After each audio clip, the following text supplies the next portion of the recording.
যারা কুরবানি দেবেন ভাই তিনটা জিনিস খেয়াল রাখবেন। এক নাম্বার নিয়ত সহিহ, পরিষ্কার নিয়ত, কুরবানি আল্লাহর জন্য। ছেলে মেয়ে মানুষের গোশতের দিকে তাকায় থাকবে, হুজুর বছরকার দিন এটা মানে নিতে পারবো না, প্রয়োজনে সুদের টাকা নিয়ে হলেও দেব। আছে না না?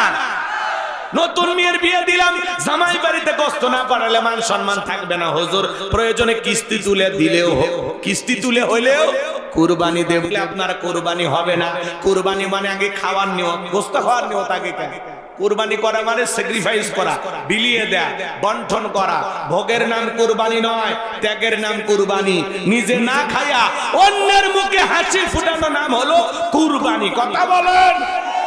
নিজে একা একা খায়া ফ্রিজ ভরা, আর প্রতিবেশী আদা রসুন মশলা বাইটা অপেক্ষায় আছে, দুইটা টুকরা তার ঘরে পৌঁছাইতে পারলেন না, আপনি কিসের কুরবানি দাতা?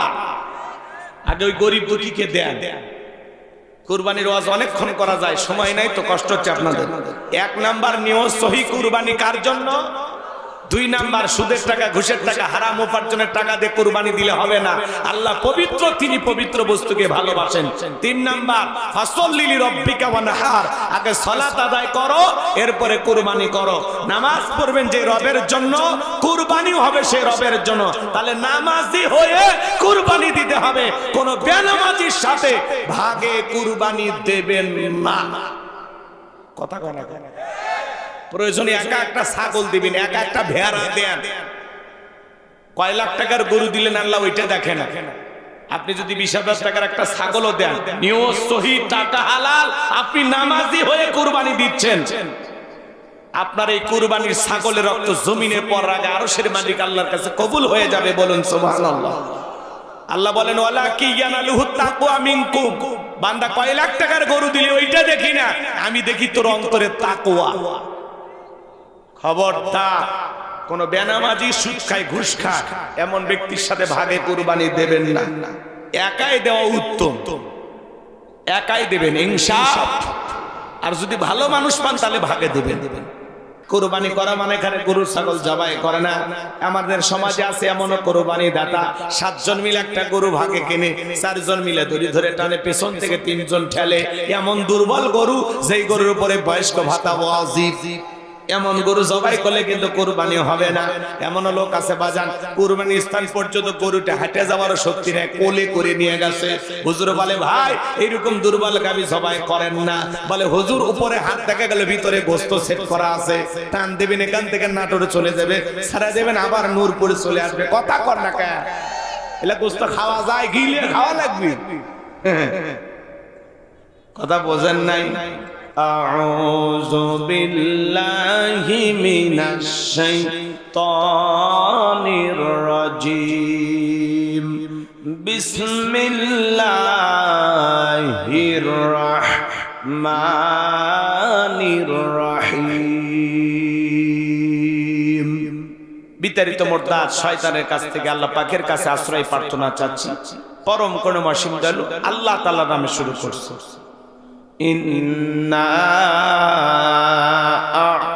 আ'তাইনাকাল কাউসার ফাসল্লি লিরাব্বিকা ওয়ানহার ইন্না শানিয়াকা হুয়াল আবতার। আল্লাহু আকবার।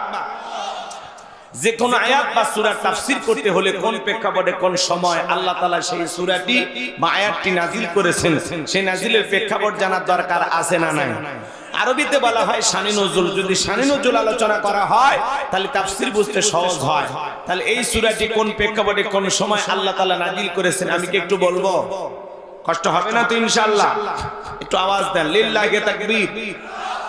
সম্মানিত ভাইরা আমার, নবীর প্রিয় সাহাবী হযরত আনাস রাদিয়াল্লাহু তাআলা আনহু বলেন, নবীজি কাবার হাতিমে হেলান দিয়া বসা, আমি তাকায় দেখি নবীজির মুখটা মলিন, চোখের কোনা দিয়া অশ্রু ঝরতেছে। হযরত আনাস দেখে বলেন, কিছুটা সময় অতিবাহিত হয়ে যাওয়ার পরে আমি তাকায় দেখি আমার নবীজি মুস্কি মুস্কি হাসতেছেন।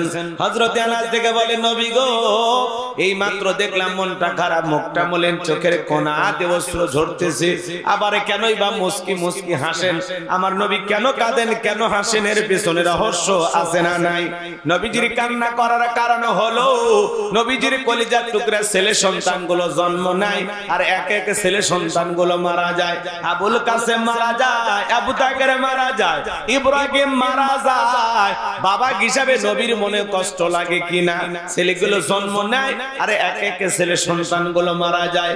ওইদিকে আবার নবীজির কাছের চাচা নাম হলো আবুল আহাব ডেকে বলে, ভাতিজা তোমার বংশে বাতি জ্বালানোর কেউ থাকলো না, তুমি একটা লেজ কাটা, তুমি একটা নির্বংশ, তুমি একটা হাত ঘুরে জোরে কন্যা উযুবিল্লাহ। যদিও রাসূলের চারটি কন্যা সন্তান জীবিত ছিল, কিন্তু ছেলেগুলো জন্ম নেয় আর এক এক ছেলে সন্তানগুলো মারা যায়। আর কাছের মানুষ হয়ে সমালোচনা করে। আপনারাই বলুন বাজান, আল্লাহ না করুক আপনার আমার সন্তান যদি মারা যায়, কাছের আত্মীয় স্বজনদের উচিত বিপদের দিনে সান্ত্বনা দেওয়া। বাবা তুমি সবর করো, ধৈর্য ধারণ করো, জীবন মৃত্যুর মালিক আল্লাহ। আল্লাহ সন্তান দিয়েছে, আল্লাহ নিয়েছে, মন খারাপ করো না।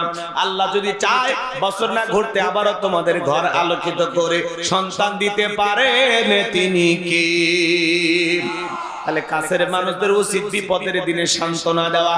কিন্তু নবীর চাচা আবুল আহাব এতটাই খারাপ, সান্ত্বনা দেওয়া দূরের কথা, উল্টার সমালোচনা করে, বলে ভাতিজা তুমি একটা লেজ কাটা, তুমি একটা নির্বংশ, তোমার বংশে বাতি জ্বালানোর কেউ থাকলো না।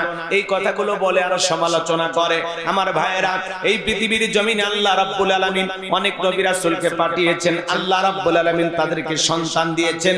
তাদের সন্তানগুলো প্রাপ্ত বয়স হওয়া পর্যন্ত, যৌবন পর্যন্ত পৃথিবীর জমিনে জীবিত ছিল।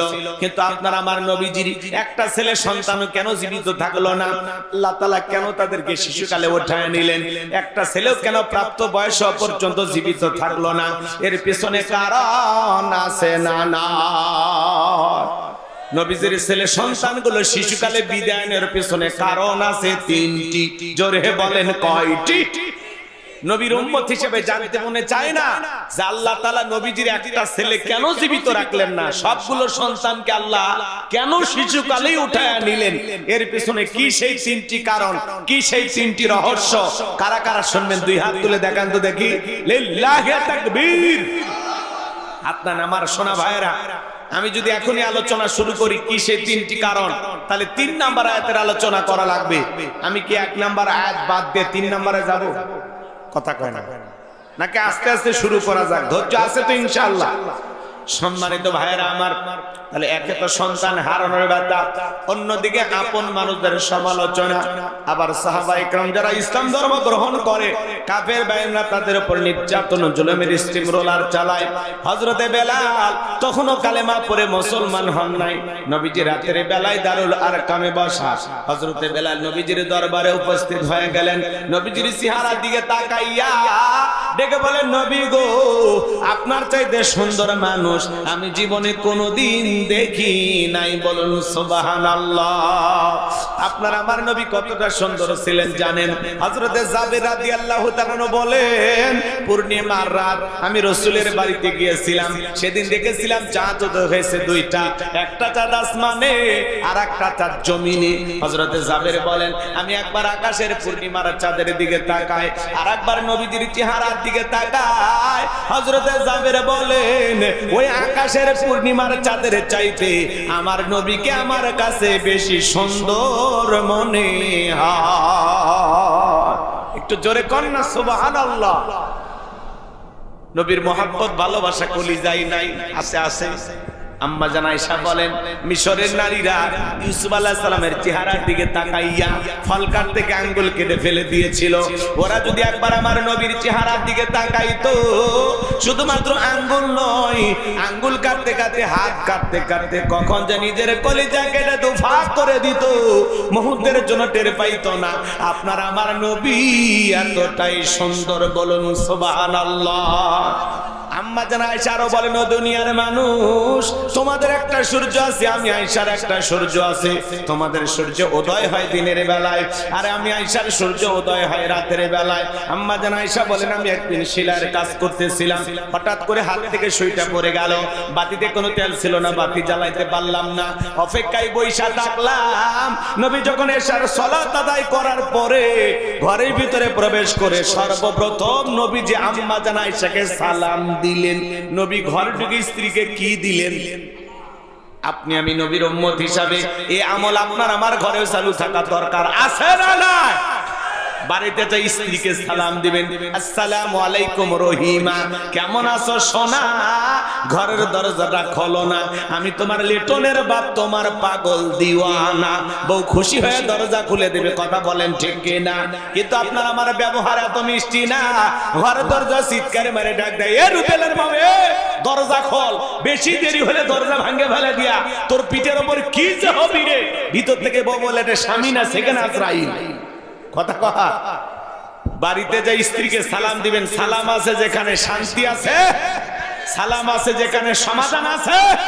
স্বামী স্ত্রীর মধ্যে সালাম আদান প্রদান হলে আল্লাহর পক্ষ থেকে রহমত নাজিল হয়, বলুন আল্লাহু আকবার। এই যুবকের দিকে তাকাও, স্ত্রীকে সালাম দেওয়ার পরে লোকজন যদি না থাকে বইয়ের হাতটা ধরে মুসাফা করবেন, জোরে বলেন কার হাত? এই পোলাপান কথা বলো না কেন? তোমরা কি এতিম বউ নাই? হ্যাঁ নাই, হুজুর দোয়া করি আল্লাহ যেন একটা করে নেককার বিবির ব্যবস্থা করে দেন। একটু জোরে বলেন আমি। রাগ করতেছেন নাকি? যুবক খুশি? হ্যাঁ, এই শীতের দিন বউ সারা জীবন চলে, আল্লাহ যুবকদের দুঃখ বোঝার তৌফিক দান করুন। ও মা বাবা বোঝে না।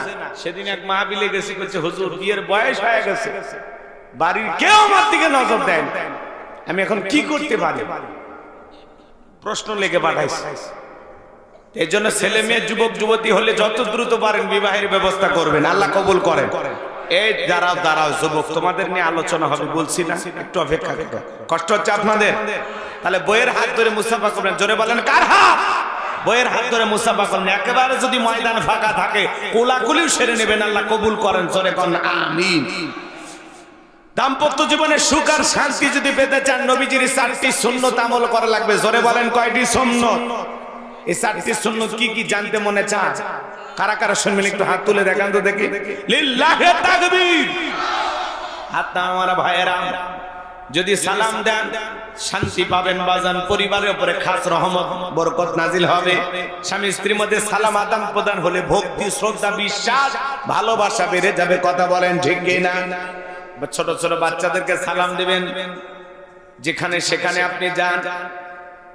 এমন মুসলমান আছে, এক মুসলমান আর এক মুসলমানের বাড়িতে প্রবেশ করে সালামও দেয় না, অনুমতিও নেয় না, অথচ আল্লাহর কোরআন সূরা নূরের 27 নম্বর আয়াতে আল্লাহ জানিয়ে দিয়েছেন, একজন মুমিন আর একজন মুমিনের গৃহে যদি প্রবেশ করতে চায় সালাম দিয়ে অনুমতি নিয়ে প্রবেশ করা লাগবে, কথা বলে ঠিক কিনা? আপনি বাসা বাসা করে বাড়ির মধ্যে ঢুকে যান, হ্যাঁ বাসার বইয়ের ওন্না ঠিক নাই, ওর মা কি করতেছে এক নজরে সব দেখা আছে না? না, সালাম দিয়া অনুমতি নিয়ে ঢুকবেন, পারবেন তো ইনশাআল্লাহ? একটু আমল করে বাড়িতে আজকে সালাম দিবেন। চাচা রিস্ক নেওয়া যাবে না? রিস্ক নিতে পারবেন না? চাচা কই পারবেন ইনশাআল্লাহ। রাগ করতেছে?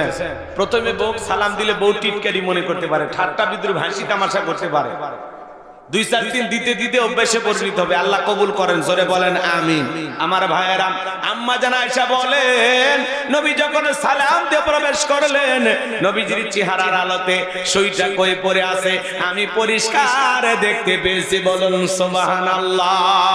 পাইলে নিরালাই গো নবী, পাইলে নিরালাই, পাইলে নিরালাই গো নবী, পাইলে নিরালাই, 2 কদমে চুমু খাবো, 2 কদমে চুমু খাবো, চরণ ধুলি মাগবো গায়, পাইলে নিরালাই গো নবী, পাইলে নিরালাই, জোরে কোন মারহাবা। আমার ভাইয়েরা, নবীর সম্মান মর্যাদা কত জানেন? কেমন নবী পাইছি বাজান? যে নবী হ্যাঁ বললে তামাম পৃথিবীবাসীর জন্য আল্লাহ পাক হালালে পরিণত করে দেয়, যে নবী না বললে তামাম পৃথিবীবাসীর জন্য আল্লাহ পাক হারামে পরিণত করে দেয়। আসমানের চাঁদের দিকে ইশারা করলে চাঁদ 2 টুকরো হয়ে যায়, জমিনে পা তুললে মাওলা পাকের আরশে আজিমে পৌঁছে যায়, বলুন সুবহানাল্লাহ। নবী যখন জমিনে পথ চলতেন, আসমানের মেঘ এসে নবীকে ছায়া প্রদান করতেন, যেই নবীর চেহারার উপরে মশা মাছি পড়া হারাম। নবী যখন ঘেমে যেতেন আম্মা জানেরা নবীজির দেখে ঘামগুলো শিশির ভিতরে জমা করে রাখতেন। বিশেষ দিনে নবীজির দেখে ঘামগুলো সুগন্ধি হিসেবে ব্যবহার করা হতো। বলুন সুবহানাল্লাহ। নবীজি থুতু নিক্ষেপ করলে সেখান থেকে সুগন্ধি বের হয়। নবীজি ওযু করলে ওযুর পানি দিয়ে সুগন্ধি বের হয়ে যায়। যে রাস্তাতে হেঁটে যায় ওই রাস্তা দিয়ে সুগন্ধি পাওয়া যায়। যে ছাগলের স্তনে দুধ নাই নবী হাত লাগায় দিলে দুধে পরিপূর্ণ হয়ে যায়। যেই খাবার 2-3 জন মানুষ খাবে ওই খাবারে নবীজির হাতটা লেগে গেলে শত শত মানুষ খাবার কেউ যেমন খাবার তেমনি থাকতো। বলুন সুবহানাল্লাহ। যেই নবীর চেহারার দিকে তাকাইলে পেটের ক্ষুধা নিবারণ হয়ে যাইতো। সুবহানাল্লাহ। নবীর চেহারার দিকে তাকাইলে পেটের ক্ষুধা চলে যাইতো। সুবহানাল্লাহ। কোন কেমন নবী পাইছি বাজান। নবীর সম্মান মর্যাদা নিয়ে কয়টা কথা বলবো। এক জায়গায় ওয়াজ করলাম, ভাই বলেন তো আমাদের নবীর নাম কি? বলে হুজুর আব্দুল কাদের জিলানী। পীর সাহেবের নাম মুখস্থ আছে, কপাল পরা নবীর নামটাও বলতে পারে না। এমন হতভাগা মুসলমান সমাজে এখনো আছে না নাই? হযরত বেলাল কার কাছে মনে নাই? ঘটনা ভুলে গেছে। হযরতে বেলাল নবীজিকে দেখে বলে, নবী গো আপনি কোরআনের দাওয়াত দেন, ইসলামের প্রচার প্রসার করেন, দয়া করে আমারে কালেমা পড়ে মুসলমান বানায় দেন। নবীজি পড়া দিলেন লা ইলাহা ইল্লাল্লাহু মুহাম্মাদুর রাসূলুল্লাহ সাল্লাল্লাহু আলাইহি ওয়াসাল্লাম। হযরতে বেলাল কালেমা পড়ে মুসলমান হয়ে গেল। নবী আমার ডেকে বলে, বেলাল ইসলামের অবস্থা কোনো ভালো না, কালেমা পড়ে আপাতত প্রকাশ করা যাবে না। আপনারা বলেন তো বাজান, ইসলামের অবস্থা কি সব সময় ভালো থাকে? আজ তামাম পৃথিবীর দিকে তাকায় দেখেন, এখানে মুসলমান সেখানে নির্যাতন জুলুম আছে না না? আজও ফিলিস্তিনের জমিনে নেতানিয়াহু মুসলমানের রক্ত নিয়ে খেলা করে। আজও চীনের ভিতরে মুসলমানদেরকে হত্যা করা হয়।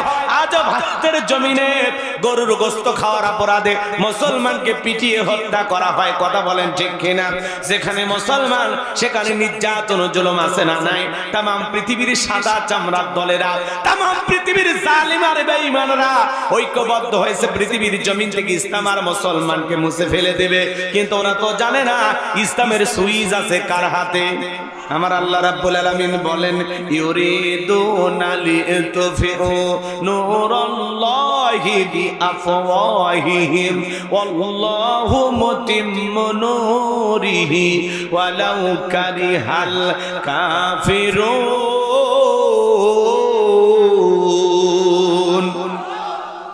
সূরা সাফ আয়াত নাম্বার 8 আমার আল্লাহ রাব্বুল আলামিন জানিয়ে দিলেন, কাফেররা চাই মুখের বুদকারে দিনের আলোকে, ইসলামের আলোকে, কোরআনের আলোকে নিভায় দিতে। আমার আল্লাহ ডেকে বলেন, আল্লাহু মুতিম্মু নূরিহি, এই জমিনে দিনের আলোকে, কোরআনের আলোকে, ইসলামের আলোকে আমি আল্লাহ রাব্বুল আলামিন প্রতিষ্ঠিত করে ছাড়ব। যদিও কাফের বেঈমানদের অন্তরে যত ধরনের জ্বালা যন্ত্রণা হোক না কেন, বলুন আল্লাহু আকবার। ইসলাম ছিল, ইসলাম আছে, ইসলাম থাকবে। ইসলামকে থামিয়ে দিতে আনবে যারা, তাদেরকে আল্লাহ থামিয়ে দেবে। কথা বলেন ঠিক কিনা? নমরুদ, ফিরাউন, আবু জেহেল চেষ্টা করেছিল, ওরা যেমন পারে নাই। পৃথিবীতে যারা এখন ইসলামকে থামানোর ষড়যন্ত্র করুক, ওই জালেমেরা নমরুদ ফিরাউনের মতোই ব্যর্থ হবে, ওদেরও পতন ঘটবে। কথা বলেন ঠিক কিনা? ইসলামকে যারা বিদায় করতে আসবে আল্লাহ তাদেরকে বিদায় করবেন। কথা বলেন ঠিক কিনা? আমার ভাইয়েরা গভীর মনোযোগ দিয়ে কথাগুলো শুনবেন। হযরতে বেলাল ডেকে বলে, নবী আমার জীবনের কোনো দাম নাই। আমার মনে বোমাইকে বলেছিলাম উটদুম্বা ছাগল পেশাব পায়খানা করে দেয়, এই ঘরে থাকতে আমার বড় কষ্ট হয়। ওমায় ডেকে বলে, বেলাল উটদুম্বা ছাগলের দাম আমার কাছে আছে, কিন্তু তোর মতো কালো হাফসি বেলালের দাম আমার কাছে নাই। নবী আমার জীবনের কোনো দাম না, আপনি শুধু দোয়া করেন মৃত্যু পর্যন্ত যেন কালেমার পথে ডেকে থাকতে পারি। এই কথা বলে হযরতে বেলাল চলে গেলেন। পরের দিন সকালবেলা সূর্য উদয় হয়ে গেছে, অনেকটা বেলা হয়ে গেছে। হযরতে বেলাল দরজা খোলে না। অন্যান্য চাকর বাকরা যারা আছে নালিশটা চলে গেছে ওমায়ের কাছে, যা বলে, নেতা এখন পর্যন্ত বেলাল দরজা খোলে নাই, তাই নাকি? বলে হ্যাঁ ঠিক আছে চলো যাই। ডাক দেয়, বেলাল দরজা খোলো। হযরতে বেলাল দরজা খোলে না, জোরে করে ধাক্কা মারছে। যখন দরজা খুলে গেছে তখন এইবার ওমায়া তাকায় দেখে, যেই রাত্রিতে বেলাল কালেমা পড়ে মুসলমান হয়েছে, ওই রাত্রিতে একটা উটদুম্বা ছাগলের কাছে কোনো পেশাব পায়খানা নাই। জোরে কোন মারহাবা। এইবার উমাইয়া ডেকে বলে চাকরের দল, বেলালের বিরুদ্ধে মিথ্যা অভিযোগ দাও। তোমরা যখন ঘুমাচ্ছিলে বেলাল তখন ময়লা আবর্জনা পরিষ্কার করেছে, তাকায় দেখো না একটা উত্তম বা ছাগলের কাছে কোনো পেশাব পায়খানা নাই, যাও নিজেদের কাজ করো। এই কথা বলে ওদেরকে তাড়িয়ে দিয়া এক পা দুপা করে হযরতে বেলালের কাছে চলে গেলেন। হযরতে বেলাল দেয়ালে পিঠটা লাগায়া জিহ্বা নাড়ায়া জিকিরি করতেছে কার। এবার হযরত বেলালকে হালকা করে ধাক্কা মারছে, যখন জবান দিয়ে কালেমার আওয়াজ বের হয়েছে তখন এইবার উমাইয়া ডেকে বলে বেলাল তোর জবান দিয়ে কি শুনলাম, তুমি কি মুসলমান হয়েছো? হযরতে বেলাল ডেকে বলে মুসলমান হয় যারা মিথ্যা কথা বলতে পারবে না তারা। অকুলু কওলান সাদীদা। আর একটু জোরে বলেন আল্লাহু আকবার। মুসলমান হবে যারা, সত্যবাদী হবে তারা। মুসলমান কখনো মিথ্যাবাদী হতে পারে না। আমাদের সমাজে মিথ্যাবাদী আছে না নাই? ভরা পেটে মিথ্যা, খালি পেটে মিথ্যা, ঘুমানোর আগে মিথ্যা, ঘুম থেকে উঠেও মিথ্যা। মিথ্যা বলতে বলতে চেহারা বেঁকা হয়ে গেছে, এক পা কবরে চলে গেছে, এরপরে মিথ্যা বলা ছাড়ে না। মিথ্যা না বলে নাকি পেটের ভাতই হজম হয় না, এরকম টাটকা শয়তান আছে না? না, তবে নাটোরের মানুষ মিথ্যা কথা কয় না। আপনারা আল্লাহর ওয়ালি জিন্দা শাহজালাল মিথ্যাবাদী আছে না নাই? কয় দোস্ত 2 মিনিট 2 মিনিট, এই কথা কয় 3 ঘন্টা পরে আসে। এই 2 মিনিট কি কিয়ামতের 2 মিনিট? হ্যাঁ আছে না নাই? চলতে ফিরতে কত মিথ্যা। মিথ্যা না বলে আমাদের দিন চলে না। অনেকে কয় মিথ্যা না বলে পেটের ভাতই হজম হয় না, আছে না নাই? আল্লাহ হেদায়েত দান করুন। কিছু মানুষ আছে পায়খানায় বিড়ি টানলে পায়খানা নাকি ভালো হয়, এরকম কিছু লোক আছে মিথ্যা বললে নাকি আর দিনটা ভালো যায়, পেটের ভাত ঠিকঠাক হজম হয়। কি শয়তানি চিন্তা ভাবনা মনের মধ্যে। আল্লাহ সমস্ত মানুষদেরকে হেদায়েত দান করেন। একটু জোরে বলেন আমিন। মুসলমান কখনো মিথ্যাবাদী হতে পারে? মুসলমান হবে সত্যবাদী। কথা ক্লিয়ার না ভেজাল আছে? সত্যবাদী হওয়া লাগবে। অনেকে কয় ইউনূস সরকার ক্ষমতা ছাড়বে না। হুজুর আজকে দেখলাম দুঃখের সাথে বিদায় নিচ্ছে, কয় আমার যাওয়ার পালা, এখন আমার বিদায়ের পালা। এই কথা বলে জাতির উদ্দেশ্যে আজকে ভাষণ দিয়েছে যে আমি ক্ষমতা ছেড়ে দিলাম, এই 18 মাসে ভুল ত্রুটি যা করছি মাফ করে দেন। মাত্র 15 বিলিয়ন রিজার্ভ ছিল বাংলাদেশে, উনি এখন এটা 34 বিলিয়ন করে গেছে। এবং 6 মাসের খাদ্য মজুদ আছে। এই কথাগুলো বলে অনেক কথা বললেন যে দেশের অর্থনীতি ভেঙে পড়ছিল, প্রশাসন ভেঙে পড়েছিল। সেই ভাঙ্গা দেশটাকে আমি দায়িত্ব নিতেই চাইনি, ছাত্ররা জোর করে আমার দায়িত্ব দিয়েছে। তা আমি অন্য সরকার এতদিন প্রধান উপদেষ্টার দায়িত্ব পালন করছি, এখন আমার বিদায়ের পালা। এই কথা বলে উনি চলে যাচ্ছেন। অনেকে বলতেছেন যে বাংলাদেশের রাষ্ট্রপতি হিসাবে ইউনূস সরকারকে আমরা চাই, অনেকে বলতেছে। তা আসলে রাষ্ট্রপতি কে হবে এটা যারা ক্ষমতায় যাচ্ছেন তারা ঠিক করবেন। কথা কয় না, রাষ্ট্রপতি কে হবে? অনেকে বলতেছেন মির্জা ফখরুল সাহেব, মির্জা ফখরুল ইসলাম আলমগীর সাহেব, উনি হয়তোবা বাংলাদেশের রাষ্ট্রপতি হবে। এবং অনেক মানুষের নাম আসতেছে। তো ডক্টর ইউনূস কেও অনেকে বলতেছেন যে রাষ্ট্রপতি হিসেবে থেকে যাক। তা আমরা জানি না, তবে আমরা আল্লাহর কাছে দোয়া করি, আল্লাহ এদেশের এমন কিছু শাসক আমাদেরকে দেন যাদের মাধ্যমে দেশের কল্যাণ হবে, জাতির ভাগ্যের পরিবর্তন হবে। কথা বলে ঠিক কিনা? সেই পরিবর্তনের কিছু আভাস আমরা দেখতে পাচ্ছি। গতকালকে দেখেছেন আপনারা বিএনপির চেয়ারম্যান, আগামীর প্রধানমন্ত্রী, হয়তো আগামীকালকে শপথ হয়ে যাবে। তো উনি গেছিলেন আমিরে জামাত ডক্টর শফিকুর রহমান তার বাসায় তাকে শুভেচ্ছা জানানোর জন্য। তাহলে একটা বিজয়ী দল আর একটা বিরোধী দলের নেতার বাড়িতে গেছেন শুভেচ্ছা দেওয়ার জন্য। বাংলাদেশের ইতিহাসে এটা নতুন, মারহাবা।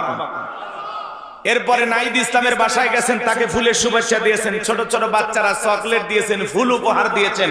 জনাব তারেক রহমান উনি এগুলো গ্রহণ করেছেন। আজকে আবার বাংলাদেশের চরমনায় পীর সাহেব, কথা বোঝেন নাই, ওনারা বাসায় গেছেন দেখা করতে। ওনারা সারা দেশে মোটামুটি 143টা আসন পাওয়ার চিন্তা ভাবনা করছিল, এই গ্রেডে পাবে এরকম একটা নিয়ত করছিল। স্বপ্ন দেখা ভালো, কথা কন না কেন? ওনারা শরিয়ার আইন চালু করতে চেয়েছিলেন, আল্লাহ যেন ওনাদেরকে কবুল করেন। জোরে বলেন আমিন। তো চরমনাইয়ের পীর সাহেবের সাথে আজকে জনাব তারেক রহমান আগামীর প্রধানমন্ত্রী তিনি তার বাসায় গিয়ে আজকে দেখা করেছেন। তো পীর সাহেব হুজুর খুবই খুশি, খুবই আনন্দিত যে উনি আমার বাসায় আসছেন, দেখা করেছেন, আমি খুব খুশি। তো এই যে রাজনীতিবিদ যারা এক পক্ষ আর এক পক্ষকে এইভাবে ফুল দিয়ে শুভেচ্ছা, পরাজিত দলকে ফুল দিয়ে শুভেচ্ছা দেওয়া, এই যে কি মহব্বত, কি ভালোবাসা, এই যে সম্প্রীতির একটা বাংলাদেশ, এজন্য নতুন এক বাংলাদেশ কথা বলে ঠিক না? এইরকম বাংলাদেশই তোমরা দেখতে চাও? কথা কয় না? আপনাদের এলাকায় খেলা হয় না, দেখেন না? কথা কয়, ফুটবল খেলা হয়, নানান ধরনের খেলা হয়। তো যারা পরাজয় বরণ করে কি করেন? ওটুকু মারেন, হ্যাঁ, পিটাপিটি করে না? কেউ হয়তো বা গরু পাইছে, কেউ খাসি পাইছে, কি কথা কন না কে ভাই? এরকম খেলেন না আপনারা? মাঝে মাঝে দেখা গেল কোলাকুলি করতেছে। তো বড় বড় নেতারা জনাব তারেক রহমান, আমিরে জামাত ডক্টর শফিকুর রহমান কোলাকুলি করে, চরমনাইয়ের পীর সাহেব মুফতি রিজাউল করিম আর জনাব তারেক রহমান তারা কোলাকুলি করতেছে। কি মহব্বত, কি ভালোবাসা তাদের ভিতর। নাইদ ইসলামের সাথে কোলাকুলি করতেছেন, ছোট ছোট বাচ্চাদের সাথে মিশতেছেন, চকলেট নিতেছেন, ফুল নিতেছেন। বড় নেতারা কোলাকুলিতে ব্যস্ত, ফুল দিয়ে শুভেচ্ছা দেওয়াতে ব্যস্ত। আর কিছু ছোট ছোট এলাকায় নেতা জন্মগ্রহণ করছে, বাপ রে বাপ, এরা ব্যস্ত হলো বাড়ি ঘর ভাঙ্গা নিয়ে, এরা ব্যস্ত আর একজনকে মামলা দেওয়া নিয়ে, একজন আর একজনকে হুমকি দেওয়া নিয়ে। আছে না? না, বড় নেতাদেরকে দেখে শিক্ষা নেন। ওনারা ফুল দিচ্ছে, কোলাকুলি করতেছে, একজন আর একজনকে খাওয়া দিতেছে, এক টেবিলে বসে খাবার খাচ্ছে।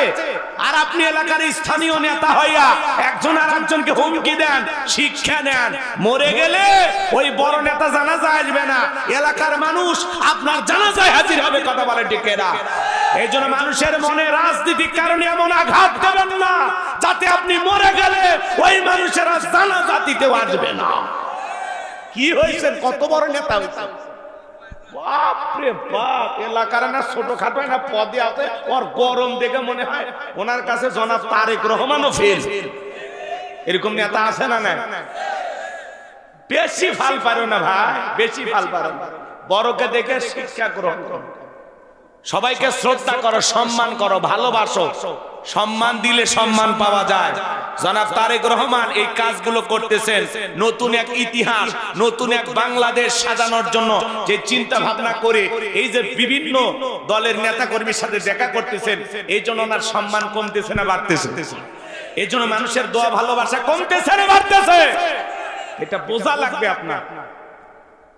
রাজনীতির কারণে যেই দলই করেন, বেলা শেষে কোলাকুলি করবেন, একে অপরকে দেখে সালাম দিবেন, খোঁজ খবর নেবেন, হিংসা করেন না, ঠেলাঠেলি করেন না। কথা কন না? সেদিন এক জায়গায় দেখলাম মসজিদে নামাজ পড়বে গেছে, তাক ধরে পিটিচ্ছে। কি শুরু করছেন আপনি?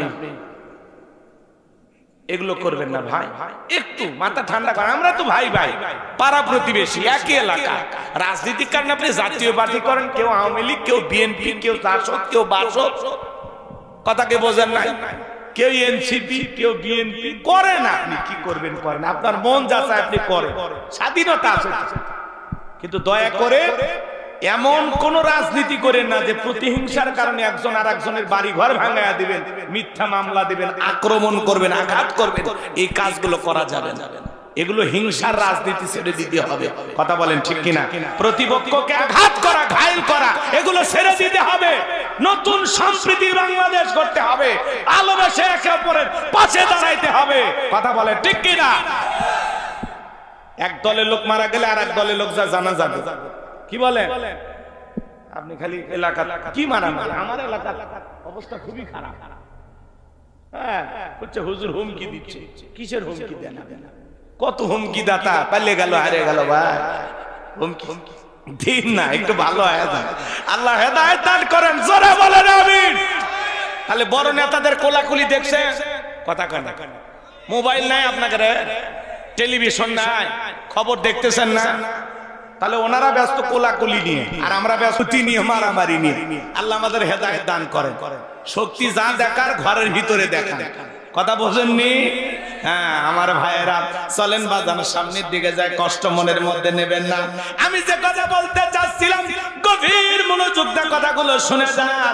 এইবার ওমর ডেকে বলে বেলাল এখনো সময় আছে, তুমি যদি চাও উটদুম্বা ছাগলের মালিক বানায় দেব, থাকার জন্য ভালো ঘরের ব্যবস্থা করে দেব।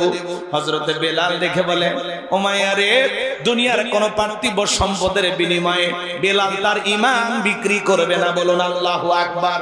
বলে আমার কথা না শুনলে বড় নেতা আবু জেলকে খবর দেব। হযরতে বেলাল দেখে বলে কোন বড় নেতা ছোট নেতা এখন কাউকে কোনো টাইম নাই, আমি দুনিয়ার কোন আবু জেলকে ভয় করি না, আমি ভয় করি আমার আল্লাহকে, বলুন আল্লাহু আকবার। এইবার উমাইয়া দৌড়ে চলে গেল আবু জেলের বাড়িতে, যা বলে নেতা সংবাদ খুব খারাপ, আমার বাড়ির কৃতদাস বেলাল কালেমা পড়ে মুসলমান হয়েছে, তাই নাকি? বলে হ্যাঁ। ঠিক আছে চলো যাই। আমার ভাইয়েরা, আবু জেলের কিছু সাঙ্গপাঙ্গ ক্যাডার মাস্তানি ছিল যাদের কাজই হলো মুসলমানদের উপর নির্যাতন জুলুম চালানো। আজও তামাম পৃথিবীর দিকে তাকায়া দেখবেন জালেমদের বিশেষ একটা বাহিনী থাকে যাদের কাজই হলো টুপিওয়ালা দাড়িওয়ালা ইমানদার আল্লাহওয়ালাদের উপর নির্যাতন জুলুম চালানো। কথা বলে ঠিক কি না? এই আবু জেহেল কত বড় খারাপ ছিল জানেন? হযরতে আম্মার রাদিয়াল্লাহু তাআলা আনহু তার মা সুমা এখানে হেঁটে যাচ্ছেন, আবু জেহেল ডেকে বলে আম্মা শুনলাম তুমি আর তোমার মা তোমরা নাকি পরিবারের লোকজন মুসলমান হয়েছো। হযরতে আম্মার বলেন হ্যাঁ আমরা মুসলমান হয়েছি। আবু জেহেল ডেকে বলে আম্মা এর পরিণতি কত ভয়ঙ্কর হতে পারে তুমি কি জানো? বলে না জানি না। এবার জানবো আম্মা। এইবার আবু জেহেল আম্মার এবং তার মা সুমাইয়া রাদিয়াল্লাহু তাআলা আনহাকে ধরলেন, দুইজনকে দুইটা খুঁটির সাথে বাঁধলেন আর ডেকে বলে আম্মা এখন যদি একটা খেলা দেখায় বলতো কেমন হবে? হযরতে আম্মার বলে কি খেলা দেখাইবা? আবু জেহেল ডেকে বলে আম্মা তোর চোখের সামনে যদি আমি তোর মাকে উলঙ্গ করি বলতো কেমন হবে? হযরতে আম্মার মাথাটা নিচু করলেন আর সুমাইয়া ডেকে বলে আমার সন্তান আম্মা বেঈমানদের কথায় কখনো ঈমান ছাড়বা না। আবু জেহেল হযরতে সুমাইয়াকে আঘাত করা শুরু করলেন, শরীর থেকে পোশাকগুলো খুলে ফেলে দিলেন। হযরতে সুমাইয়া জমিনের উপরে পড়ে গেল। আবু জেহেল ডেকে বলে এ যুবকের দল আম্মারের মাথাটা উঁচু করে তুলে ধরো। হযরতে আম্মারের মাথা যখন উঁচু করে তুলে ধরা হলো চোখের পানি ছেড়ে দিয়ে কাঁদেন আর ডেকে বলেন আল্লাহ এই দৃশ্যটা দেখার আগে জমিন যদি ফাঁক হয়ে যেত তবুও ভালো ছিল। সময় ওই পজিশন থেকে পড়ে থেকে সন্তানকে ডেকে বলে আম্মা বেঈমানদের কথায় কখনো ঈমান ছাড়বো না। আবু জেহেল তখন বর্ষা দিয়ে আঘাত করতে করতে সময়ের লজ্জাস্থানে এত জোরে আঘাত করলেন ফিনকি দ্বারা রক্ত বের হয়ে গেল। সময়া শাহাদাতের পেয়ালা পান করবে, ওই অবস্থায় সন্তানকে ডেকে বলে আম্মা হয়তো আর বেশিক্ষণ দুনিয়াতে আমি বাঁচব না, আমি আমার নাকের মধ্যে জান্নাতের সুঘ্রাণ পাইতেছি। ও আমার সন্তান আম্মা মৃত্যুর আগে বলে যায় কখনো বেঈমানদের কথায় ঈমান থেকে 1 ইঞ্চি সরে যাইবা না। হযরতে সুমাইয়া নির্যাতন জুলুম সহ্য করলেন, শাহাদাতের পেয়ালা পান করলেন। ইসলামের প্রথম শহীদ নারী হযরতে সুমাইয়া রাদিয়াল্লাহু তাআলা আনহা শাহাদাত বরণ করলেন। এ বাজান তবুও তারা ঈমান থেকে 1 ইঞ্চি এদিক সেদিক সরে যায় নাই। আর আপনি আমি মুসলমান ঈমানের জন্য পরীক্ষা দেওয়ার জন্য প্রস্তুতি নিতেও পারি না। ঈমানের এত তেজ এত শক্তি আমাদের দিলের ভিতরে নাই। কথা বলেন ঠিক কি না? লম্বা হবে আমি লম্বা করব না। আবু জেহেল তার সাঙ্গপাঙ্গ ক্যাডার মাস্তান নিয়ে উমাইয়ার বাড়িতে হাজির হয়ে গেল। ডাইকে বলে বেলাল এই দিকে আয়, এসব কি শুনছি তুমি নাকি আব্দুল্লাহর বেটা মুহাম্মদ সাল্লাল্লাহু আলাইহি সাল্লামের কাছে গিয়ে কালেমা পড়ে মুসলমান হয়েছো। হযরতে বেলাল ডেকে বলে হ্যাঁ গতকাল রাত্রিতে নবীজির হাতে হাত রেখে আমি কালেমা পড়ে মুসলমান হয়েছি। আবু জেহেল ডেকে বলে বেলাল তুমি যদি চাও উটকম বা ছাগলের মালিক তোমাকে বানায়া দেব, থাকার জন্য ভালো ঘরের ব্যবস্থা করে দেব, ব্যবসা বাণিজ্য যদি করতে চাও দিরহাম টাকা পয়সা যা লাগে দেব। ও বেলাল তুমি চাইতে দেরি, তোমার চাহিদাগুলো আমরা পূরণ করতে দেরি করব না। হযরতে বেলাল ডেকে বলে আবু জেহেল রে দুনিয়ার সব সম্পদ যদি আমি বেলালকে দিতে চাও দুনিয়ার সব সম্পদ ছাড়তে রাজি, নবীজির কালেমা ছাড়তে রাজি নাই। বলেন আল্লাহু আকবার। বেলালের মতো যারা খাঁটি ইমানদার এদেরকে টাকা দিয়ে কেনা যায় না, কিন্তু মুনাফিক মার্কা মুসলমান যারা টাকার কাছে বিক্রি হয় তারা টাকার জোরে ফতুয়া ঘরে, টাকা পাইলে বৈধকে অবৈধ বলে ফতুয়া দেয়, অবৈধকে বৈধ বলে চালিয়ে দেয়। কথা বলে, টাকা পাইলে বাতিলের পাঁচটা গোলাম হয়। এক প্যাকেট বিরিয়ানি খায় কয় ম্যাডাম আপনি জান্নাতি, টিকিট কনফার্ম। কথা কয় না? এরকম হুজুর আছে না? টাকা পাইলে বাতিলের পক্ষে ফতুয়া দেয়, সেটা ইসলামে থাক আর না থাক। নেতা যেই দিকে ঘুরেইতে চায় ওই দিকেই ঘুরে যায়। আছে না? কত নেতাই ফতুয়া দিল, আবার ওনার আশেপাশে কিছু হুজুর তারা বলে না নেতাটাই ঠিক, এটা বুখারী শরীফের 3য় খণ্ডের 73 পৃষ্ঠায় আছে। নেতা যা ফতুয়া, নেতা যেইটা কইবে ওইটাই ফতুয়া। আছে না? আল্লাহ হেদায়েত দান করেন। তাহলে টাকার জোরে ফতুয়া করে, টাকা পাইলে বৈধকে অবৈধ বলে চালিয়ে দেয় আর অবৈধকে বৈধ বলে চালিয়ে দেয়। আছে না? কিন্তু বেলালের উত্তরসূরি যারা এরা কখনো টাকার কাছে বিক্রি হয়? আমার কথায় কি আপনারা বিরক্ত হচ্ছেন, কষ্ট হচ্ছে? আমার ভাইয়েরা, যে কথা বলতে চাচ্ছিলাম বাজান গো আমার, আবু জেহেল থেকে বলে বেলাল সোজা আঙ্গুলে ঘিও না উঠলে আঙ্গুলে একটু বাঁকা করা লাগবে। এই কথা বলে যুবকদের লেলিয়ে দিল, চাবুক দিয়ে পিটানো শুরু করো। হযরতে বেলালকে চাবুক দিয়ে পিটানো শুরু করা হলো। এরা যত জোরে চাবুক মারে বেলাল তত জোরে কালেমা পড়ে। বলুন আল্লাহু আকবার। চাবুক দিয়ে পিটাইতে পিটাইতে কালো চামড়া গুলো ফেটে রক্ত ঝরা শুরু হয়ে গেল। আবু জেহেল ডেকে বলে বেলাল চাবুক দিয়ে পিটাইতে পিটাইতে কালো চামড়া গুলো ফেটে রক্ত ঝরতেছে, তবু কি নবী মুহাম্মদ সাল্লাল্লাহু আলাইহি সাল্লামের কালেমা ছাড়বি না? হযরতে বেলাল ডেকে বলে আবু জেহেল রে, মারতে মারতে যদি মেরেও ফেলে দাও জীবনটা দিতে রাজি, নবীজির কালেমা ছাড়তে রাজি নাই। বলেন আল্লাহু আকবার। এইবার আবু জেহেল ডেকে বলে যুবকেরা দল, বেলালের পায়ে রশি দিয়া বাঁধো, উটের পায়ের সঙ্গে লাগাইয়া আরবির অত্যন্ত গরম বালিতে শেষরে শেষরে না ঘোরো। তাই করা হলো বাজান গো আমার, পায়ের মধ্যে রশি লাগাইয়া উটের পায়ের সঙ্গে বেঁধে আরবির অত্যন্ত গরম বালি, এত বালিগুলো গরম চাল দিলে মুড়ি হয়ে যায়।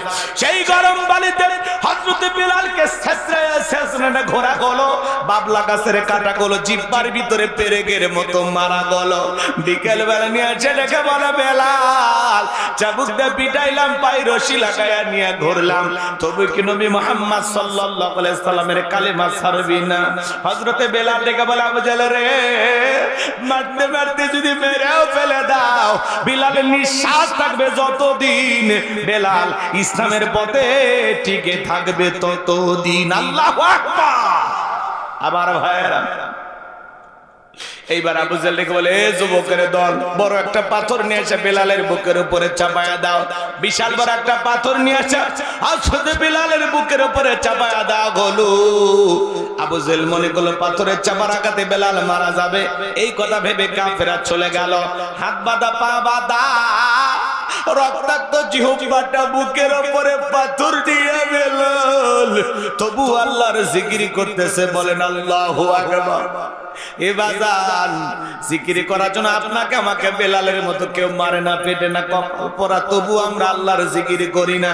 হাদিস শরীফের ভিতরে আসছে নবীজি বলেছেন যার জিহ্বাটা আল্লাহর জিকিরে তরুতাজা থাকে, আল্লাহর জিকিরে ভিজা থাকে, ওই জিহ্বাওয়ালা মানুষ কোনোদিন জাহান্নামের আগুনে জ্বলবে না। বলুন সুবহানাল্লাহ। আমার আল্লাহ বলেন ফাযকুরুনি আযকুরুকুম ওয়াশকুরুলি ওয়ালা তাকফুরুন, তোমরা আমারে স্মরণ করো, আমি আল্লাহ তোমাদেরকে স্মরণ করব, কৃতজ্ঞতা প্রকাশ করো, অকৃতজ্ঞ হয়ো না। এজন্য বাজান সব সময় জবানে জিকির চালু রাখতে হবে। কার? আরেকটু জোরে বলেন কার? জিকির করার জন্য আলাদা সময় লাগে না। মাঠে ময়দানে কাজ করতে করতে আল্লাহর জিকির করা যায়, রিকশা ভ্যান চালাতে চালাতে আল্লাহর জিকির করা যায়, ব্যবসা প্রতিষ্ঠানে বসে আল্লাহর জিকির করা যায়, অফিস আদালতে বসে বসে আল্লাহর জিকির করা যায়। মা বোন যারা প্রত্যেক মাসে অসুস্থ থাকেন মা, যে সময়গুলোতে আপনাদের নামাজ পড়া নিষেধ, ওই সময়গুলোতে আপনারা বেশি বেশি জিকির করবেন। সব সময় জবানে জিকির চালু রাখবেন, সুবহানাল্লাহ, আলহামদুলিল্লাহ, লা ইলাহা ইল্লাল্লাহ, আল্লাহু আকবার, সুবহানাল্লাহি ওয়া বিহামদিহি, সুবহানাল্লাহিল আযীম। পারবো তো ইনশাআল্লাহ? জবানে হালকা, মিজানের পাল্লায় সওয়াব অনেক বেশি। সুবহানাল্লাহ বললাম। এ বাজার জিকির করার জন্য কষ্ট হয় না, কিন্তু অলস জিকির করেন, জবানটা পবিত্র থাকে। নবীর এক সহজ সরল সাহাবী বলে, নবী ইসলামের এত বিধিবিধান আমার মনে থাকে না, সহজ আমল দেন। রাসূল বলতেছেন, আমার সাহাবী সব সময় যদি আল্লাহর জিকিরে জিহ্বাটা তরুতাজা রাখতে পারো, আল্লাহর জিকিরে জিহ্বাটা ভিজা রাখতে পারো, এই জিকির তোমাকে জান্নাতে পৌঁছায় দেবে। রাতে যদি কোনো বান্দা আল্লাহর জিকির করতে করতে ঘুমের মধ্যে চলে যায়, আমার আল্লাহ বলেন, ও ফেরেশতারা, সারা রাত জায়গা জায়গা আমার বান্দা জিকির করলে যে সব হয়, সেই সব আমার বান্দার আমলনামায় লিখে দাও। বলুন সুবহানাল্লাহ। সম্মানিত ভাইরা আমার, এজন্য সব সময় আল্লাহর জিকির করবেন। এ বাজান গো আমার, হযরতে বেলাল রক্তাক্ত জিহ্বা নানারাই আল্লাহর জিকির করতেছেন আর ডেকে বলেন, আল্লাহ তুমি তো সেই আল্লাহ, ইব্রাহিমের জন্য যদি নমরুদের আগুনকে ফুলের বাগান বানায় দিতে পারো, ও আল্লাহ তুমি কি পারো না আমি বেলালের বুকের উপরে পাথর থাকার কারণে তোমার মতো মালিকের জিকির করতে বড় কষ্ট গো, ও আল্লাহ তুমি কি পারো না বেলালের বুকের পাথরটাকে তুলার মতো নরম বানায় দিতে।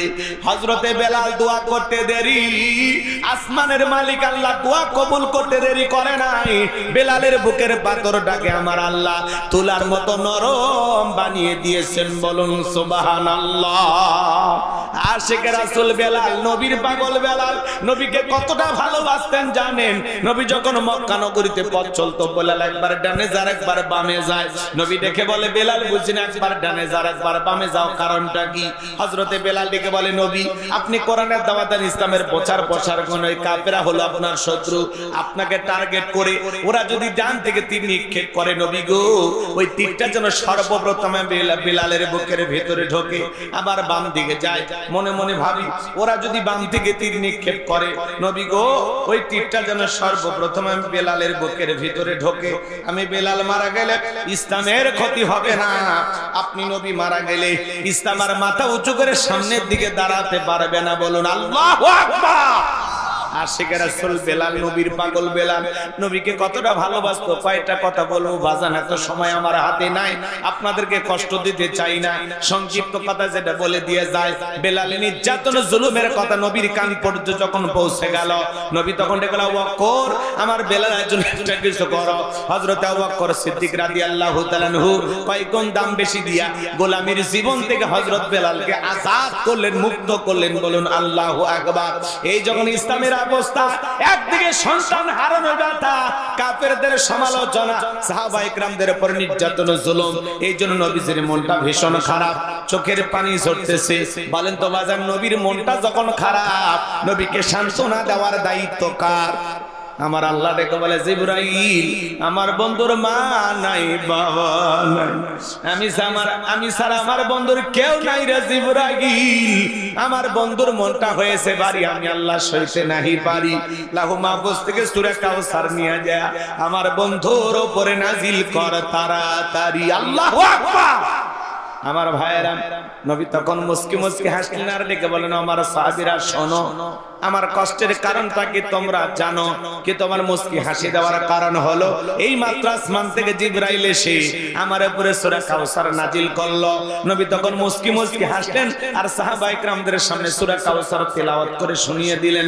জবান ছেড়ে সবাই আমার সঙ্গে পড়ুন, ইন্না আ'তাইনাকাল কাউসার ফাসাল্লি লিরাব্বিকা ওয়ানহার ইন্না শানিয়াকা হুয়াল আবতার। আল্লাহু আকবার। আমার আল্লাহ রাব্বুল আলামিন বলেন, ইন্না আ'তাইনাকাল কাউসার অবশ্যই আমি আল্লাহ পাক আপনাকে হাউজে কাউসার দান করেছি। এই পৃথিবীর অন্য কোন নবী রাসূলকে আল্লাহ রাব্বুল আলামিন হাউজে কাউসার দান করেন নাই। আপনার আমার নবীকে আল্লাহ তাআলা স্পেশাল ভাবে হাউজে কাউসার গিফট করেছেন, হাউজে কাউসার দান করেছেন। বলুন সুবহানাল্লাহ। এইজন্য আমার আল্লাহ বলেন ইন্না আ'তাইনাকাল কাউসার। আল্লাহু আকবার। নিশ্চয়ই আমি আল্লাহ পাক আপনাকে হাউজে কাউসার দান করেছি। এই হাউজে কাউসারের পানি দুধের মতো সাদা, মধুর চাইতে মিষ্টি, পানির মতো ক্লিয়ার। ওই কঠিন কিয়ামতের ময়দানে যেদিন বিচার দিবস কায়েম হয়ে যাবে, বিচার দিবসের একদিন হবে 50,000 বছরের সমান। যেদিন সূর্য সোহাগ মাথার উপরে চলে আসবে, মানুষের মাথার মগজগুলো টকবক করে গলবে। যেদিন বেঈমানদের জিহ্বা নাভি পর্যন্ত চলে আসবে, যেদিন পাহাড় পর্বত নদী নালা বিল্ডিং ইমারত কোনো কিছু থাকবে না। কুল্লু মান আলাইহা ফান। পৃথিবীর জমিনে সবকিছু আল্লাহ তাআলা যেদিন ধ্বংস করে দিবেন, যেদিন ভাই ভাইকে দেখে পালিয়ে যাবেন, আমার আল্লাহ বলেন ইয়াউমা ইয়াফিরুল মারউ মিন আখি ওয়া উম্মিহি ওয়া আবি ওয়া সাহিবাতিহি ওয়া বানি। আল্লাহু আকবার। সেদিন ভাই ভাইকে দেখে পালিয়ে যাবে, মাতা পিতা সন্তানকে দেখে পালিয়ে যাবে, স্ত্রী স্বামীকে দেখে পালিয়ে যাবে। ওই কঠিন কিয়ামতের ময়দানে কেউ কারো উপকারে আসবে না। ওই দিন আল্লাহর আরশের ছায়ার নিচে আল্লাহ রাব্বুল আলামিন শাস্ত্রীয় মানুষকে ছায়া দান করবেন। এটা হলো কিয়ামতের ময়দানে আল্লাহ তৈরি করা ভিআইপি গ্যালারি। সেখান থেকে আল্লাহর বান্দারা কিয়ামতের ফাইনাল খেলা উপভোগ করবেন। আর মানুষ পানি পানি বলে চিৎকার মারবেন, আর দলে দলে মানুষ নবীজির দিকে রওনা করবেন। কিছু মানুষের চোখের সামনে আল্লাহ রাব্বুল আলামিন পর্দার আবরণ তৈরি করে দিবেন। নবী তখন ডেকে বলবেন আল্লাহ, সংখ্যায় আমি আমার অনেক উম্মতকে দেখতে পাইলাম, কেন জানি সংখ্যাটা কমে গেল। আমার আল্লাহ তখন ডেকে বলে বন্ধু, পাইকারি দরে আপনি সবাইকে আজকে হাউজে কাউসারে পানি পান করাতে পারবেন না। দুনিয়ার জীবনে দুইটি অপরাধ করেছিল যারা, আজকে কিয়ামতের ময়দানে আপনার হাতে হাউজে কাউসারের পানি পাবে না তারা। জোরে বলেন কয়টি অপরাধ? কি কি সেই দুইটা অপরাধ জানার দরকার আছে না নাই? গভীর মনোযোগ দিয়ে কথাগুলো শুনে যান বাজান। দুইটি অপরাধ করেছে যারা, কিয়ামতের ময়দানে নবীজির হাতে হাউজে কাউসারের পানি পাবে না তারা। এই দুইটি অপরাধ কি জানার দরকার আছে না না? ওই দুইটি অপরাধ আপনার আমার ভিতরে থাকতে পারে। একটু অপেক্ষা করেন বাজান। নবীজি হাউজে কাউসারের পেয়ালা নিয়ে দাঁড়িয়ে আছেন, এদিকে তাকান, এদিকে তাকান। হযরত আবু বকর পেয়ালা ভরায় দিবেন, মাঝখানে দাঁড়িয়ে থাকবেন হযরত ওমর। হযরত ওমর নবীজির হাতে দিবেন, আর নবীজি তার আদরের উম্মতদেরকে খুঁজে খুঁজে কিয়ামতের ময়দানে হাউজে কাউসারে পানি পান করা দিবেন। বলুন সুবহানাল্লাহ। ও নাটোরের বাগাতিপাড়ার মুসলমানেরা কারা কারা কিয়ামতের ময়দানে নবীজির হাতে হাউজে কাউসারে পানি পান করতে চান? দুইটা হাত তুলে আল্লাহকে দেখা, আর আমার সঙ্গে বলুন আল্লাহ আমাদের সবাইকে কিয়ামতের ময়দানে নবীজির হাতে হাউজে কাউসারের পানি পান করা তৌফিক দান করুন। চিল্লায় বলুন আমিন। আরেকটু জোরে বলুন আমিন। আরো একবার বলুন আমিন। হাত নামান আমার সোনার ভাইয়েরা, গভীর মনোযোগ। নবীজির হাতে হাউজে কাউসারের পানি চাইলেই পাবেন না, কাজ করা লাগবে। কথা কন, রাগ করতেছেন আপনারা? আমি আপনাদের এলাকা আসলাম, উদাহরণ দিচ্ছি কথা বোঝানোর জন্য। একটা ছেলের হাতে কিছু চকলেট দিলাম, দিয়ে বললাম বাবা আমার জন্য এক বাদা পানি আনো, একটু উজু বানাবো। ওই ছেলেটা চকলেট পায় মারছে দৌড়, এত দৌড় মারছে মাঝখানে আছাড় খায় পড়ে গেছে, হাঁটু ছিলে গেছে, রক্ত বের হয়ে গেছে। এরপরে বদনা ভরে পানি নিয়ে আমার সামনে হাজির। আমি তখন বললাম বাবা এই পানিটা আনতে গিয়ে কষ্ট হয়েছে, মাঝখানে আছাড় খায় পড়ে গেছে, হাঁটু ছিলে গেছে, বেতাও মনে হয় পাইছো। ওই ছেলেটা তখন বলতেছে না আমি এরকম কত পরে যে আমার কিছুই হয় না। কথা বোঝেন নাই? চকলেট থাকার কারণে ব্যথাকে ব্যথা মনে হচ্ছে না, চকলেটের আনন্দের কারণে। কিয়ামতের ময়দানে নবীজির হাতে এক পেয়ালা হাউজে কাউসারের পানি তকদিরে নসিবে ভাগ্যে যদি জুটে যায় আল্লাহর দয়ায় যদি এক পেয়ালা পানি নবীজির হাতে পান করতে পারেন পর্যন্ত আপনার তৃষ্ণা লাগবে না, তৃষ্ণা মুটে যাবে, বলুন সুবহানাল্লাহ। আর নবীজির হাতে এক পেয়ালা হাউজে কাউসারের পানি ভাগ্যে নসিবে যদি জুটে যায়, কিয়ামতের কঠিন দিন আপনার কাছে কঠিন মনে হবে না, আল্লাহ সহজ করে দেবেন। একটু জোরে বলা যায় না সুবহানাল্লাহ? সুবহানাল্লাহ পকেটে তুলে রাখছেন?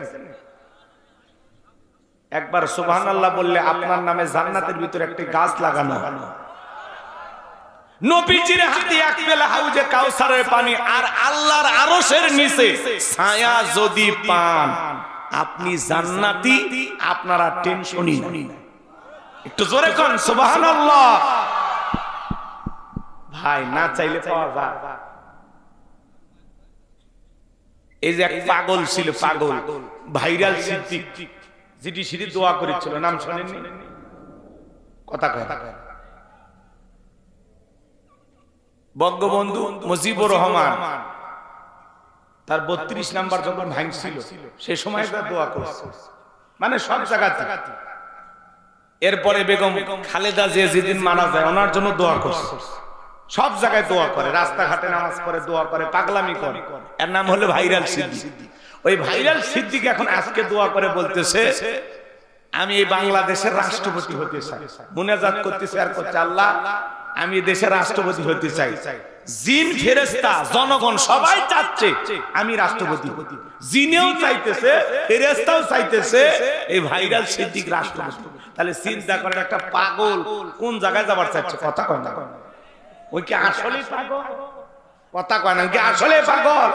ওই কথা আছে, জাতে মাতাল তালে ঠিক, জাতে মাতাল ও পাগলামি করতেছে, ঠিক আছে। হাত তুলে দোয়া করে বলতেছে, আল্লাহ এই দেশের রাষ্ট্রপতি আমি হতে চাই। জিনেও চায়, ফেরেশতাও চায় আমি রাষ্ট্রপতি হই। জিন ফেরেশতাও নাকি চাইতেছে ও রাষ্ট্রপতি। পাগল কিন্তু ক্ষমতার লোভ আছে। কথা কয় না, একটা রাষ্ট্রপতি হইতে চাইতেছে ভাইরাল সিদ্দিক, পাগল। কথা কয় না, কথা কয় না। তাহলে চাওয়ার মতো চাইতে হবে। এক পাগল রাষ্ট্রপতি হওয়ার জন্য দোয়া করতেছে, আর আপনি কি করতেছেন? নবীজির হাতে যদি হাউজে কাউসারের পানি পান করতে চান, চাইলেই পাওয়া যাবে না, কাজ করা লাগবে। কথা কন। ঠান্ডা পানি দিয়ে ওযু বানায় সালাত আদায় করতে হবে। হঠাৎ করে কিছু লোক নামাজ পড়া শুরু করলে পুরাতন মুসল্লি যারা আছে নিয়মিত নামাজ পড়ে, এরা এই নতুন মুসল্লি দেখে সহ্য করতে পারে না, ঠাট্টা বিদ্রুপ করে, সমালোচনা শুরু করে দেয়। কয় সূর্য কোন দিক উঠছে? উত্তর পাড়ার বাসা দিকে মসজিদে নামাজ পড়বি না, 2 দিন পরে ছাইরা দিবে। এই চাচা মিয়া, 2 দিন পড়ুক আর 2 উক্ত পড়ুক, আপনার কোনো সমস্যা আছে? আপনি তো দাওয়াতকে 5 জনকে মসজিদে আনতে পারেন। আরে ভাই, হঠাৎ করে একটা লোক নামাজ পড়া শুরু করছে, তার মানে আল্লাহ তারে হেদায়েত দান করতেছে, লোকটা পরিবর্তন হচ্ছে। কথা বলে ঠিক কিনা? তার নিয়ে কেন সমালোচনা করেন? আপনার এই কথা শুনে লোক যদি পরে রক্ত থেকে আল্লাহর ঘরে আর না আসে, আল্লাহর কাছে কি জবাব দিবেন? জবাব আছে, জবাব আছে। তাহলে হঠাৎ করে কেউ যদি নামাজ পড়া শুরু করে, আমরা সমালোচনা করব না, কষ্ট দেব না, কথার আঘাতে ওই মানুষকে আমরা ক্ষতবিক্ষত করব না। পারলে দোয়া করব যে ভাতিজা তুমি মসজিদে আসছো দেখে দিলটা ভইরা গেছে, আল্লাহর কাছে দোয়া করি আল্লাহ যেন তোমাকে মৃত্যু পর্যন্ত মসজিদে এসে নামাজ পড়ার তৌফিক দান করেন। কথা বলে ঠিক কিনা? আপনি দোয়া করেন।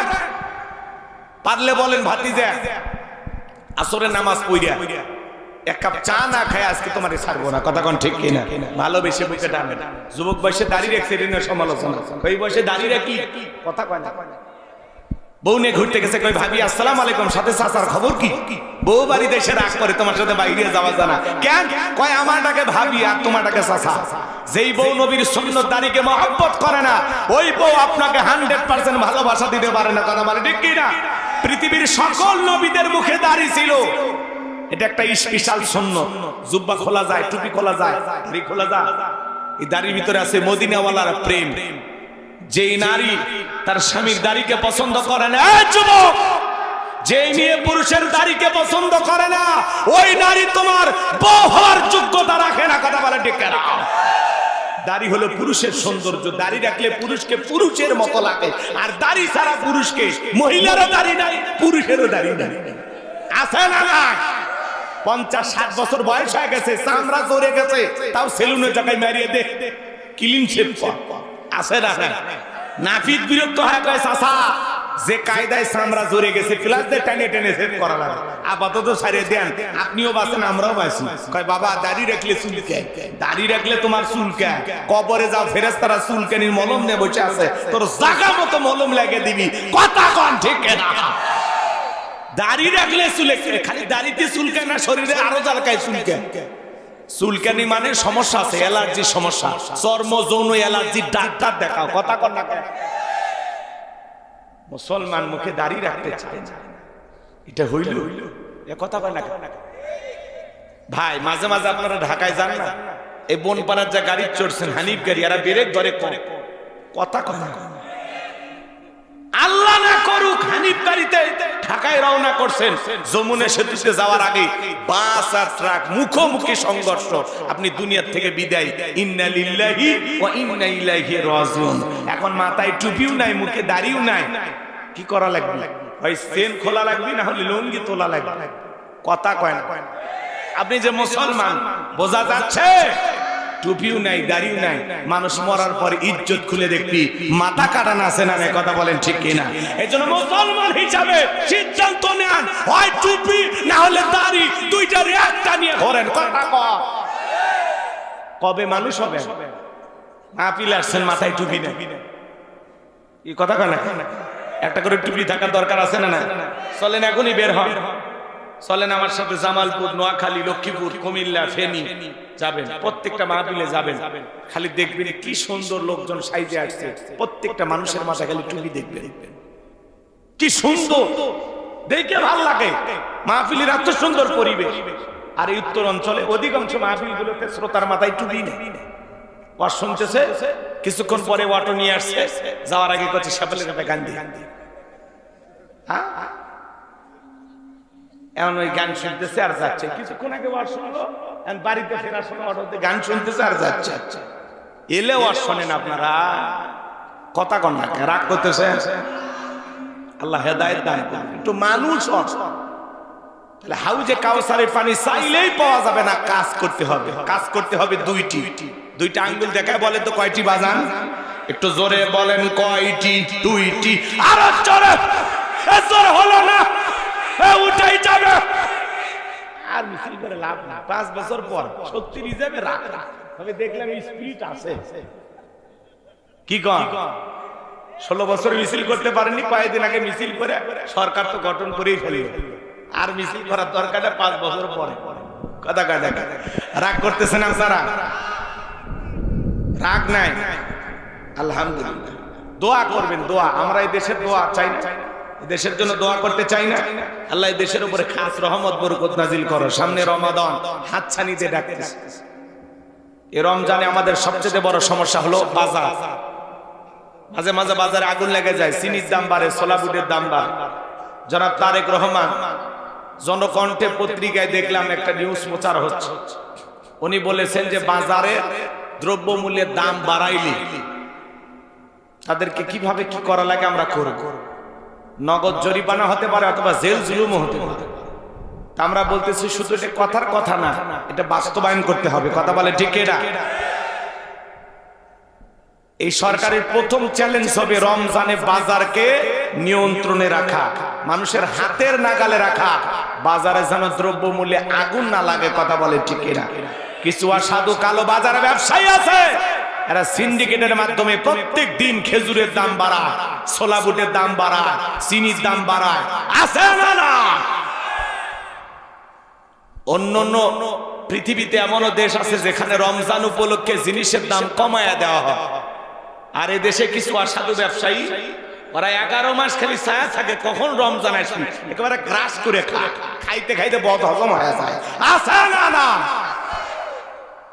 টাকা বেটা কবরে নিয়ে যেতে পারবি না আল্লাহ হেদায়েত দান করেন তাহলে কয়টি কাজ বলে রাগ করতেছেন মনে হয় দুইটি কাজকে আল্লাহ 2 নাম্বার আয়াতে জানিয়ে দিলেন সবাই আমার সঙ্গে পড়ুন ফাসাল্লিলি রাব্বিকা ওয়ানহার বলুন ফাসাল্লিলি রাব্বিকা ওয়ানহার 1 নাম্বার হলো ফাসাল্লিলি রাব্বিকা রবের উদ্দেশ্যে সালাত নামাজ হবে একমাত্র কার জন্য قل إن صلاتي ونسكي ومحياي ومماتي لله رب العالمين।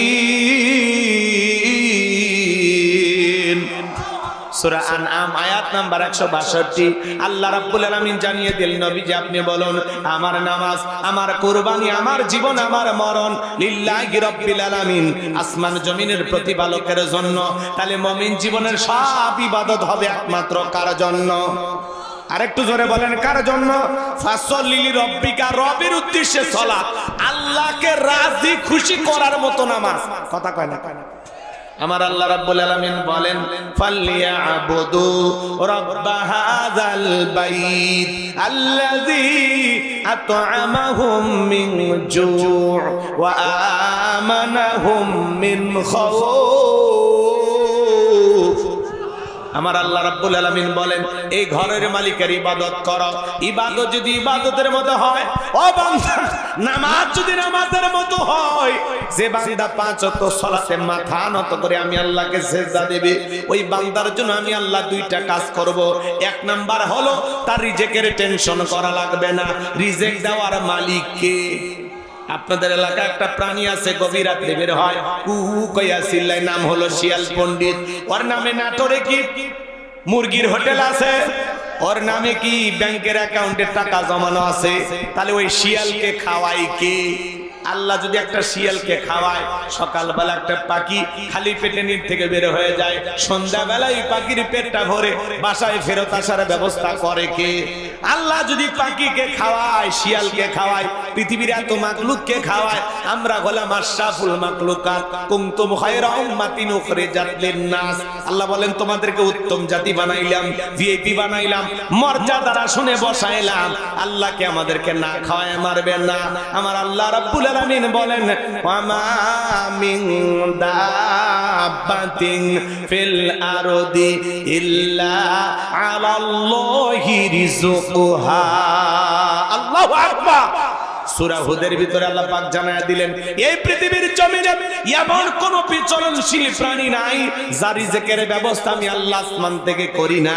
ওই আটলান্টিক মহাসমুদ্রের ৩৩,০০০ ফিট গভীর অতল পানি নিচে থাকা ছোট্ট একটা প্রাণী, তার রিজেকের ব্যবস্থাও আমি আল্লাহ আসমান থেকে করি। বলুন আল্লাহু আকবার। আর একটু জোরে বলুন আল্লাহু আকবার। আমার দরদের ভাইয়েরা, কলিজার ভাইয়েরা, তাহলে নামাজ নামাজের মতো আদায় করলে 1 নাম্বার আল্লাহ রিজেক দিবেন। তাহলে আল্লাহকে রাজি খুশি করার জন্য নামাজ পড়ার দরকার আছে না নাই? কারা কারা 5 ওয়াক্ত সালাত আদায় করবেন? 2 হাত তুলে আল্লাহকে দেখান।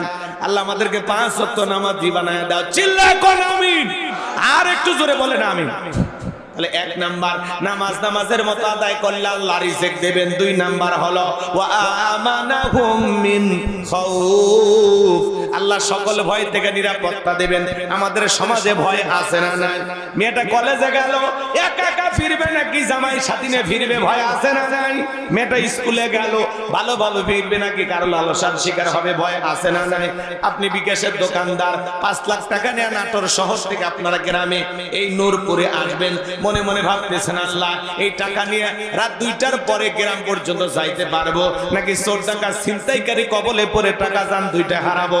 ভয় আছে না নাই? স্বাধীনতার 56 বছর কেটে গেল, আজ পর্যন্ত চুরি বন্ধ হয়নি, মসজিদের জুতা চুরি বন্ধ হয়নি, এমনকি মসজিদের মাইকও চুরি হয়। যে মাইক দিয়ে আজান হয় ওই মাইকও নাই। কথা ঠিক নয়। হ্যাঁ, আমার মসজিদে আজ থেকে 3 বছর আগে চুরি হয়েছে। আমি যেখানে জুমা পড়াই,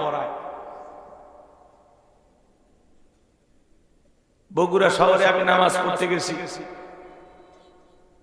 3 বার স্যান্ডেল হারাইছি, 3 বার। ঢাকা কল্যাণপুর চেনে আপনার? মানে চোর কি আমাকে চেনে নাকি? চোরে না শোনে ধর্মের কাহিনী।